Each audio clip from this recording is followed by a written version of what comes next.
ko'zni quvontiradigan darajada chiroyli chiqibdi, Timur. Ichida mana bu podsvetkalar bilan yana uyimizni darvozaxonasiga juda chiroyli vid berib turibdi. Mashaalloh, ko'zni quvontirib turibdi deyman, uyimizga yarashib. O'zi bugun mana bunaqa katta qasr xonadonga kelganmiz, a?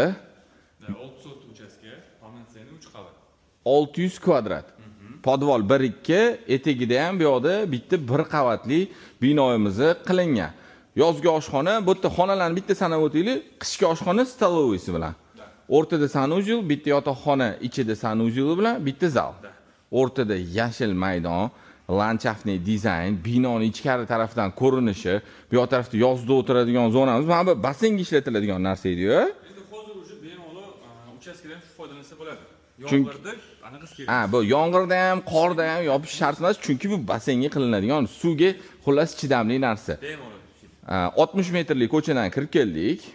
Katta Hasanboydamiz. Yunusobod, Toshkent shahar deb aytib o'tish kerak, chunki Hasanboy desa ko'pchilik viloyat tarafini ham tushunib qolishadi. Toshkent shahar, Katta Hasanboy, 60 metrlik ko'cha, bu yoq tarafimizda bo'lsa Zenitdan kevrishimizda joylashgan. O'zlari uchun qurganlar, uyni okam bitta 1dan 10gacha bizani obunachilarimiz baholab qo'yishsa, shirin joyini aytib o'taymi? 470 ming startovoy. So'ralayotgan summa bu. Mahallani ko'ring, mana bu 60 metrlik ko'chani ko'ring, uyni ko'ring, tepasida gaplashinglar. Bo'lmasa egalarini telefon raqamini mana shu xonadonimizni videoni opisiyaniyasida yozib qoldiramiz.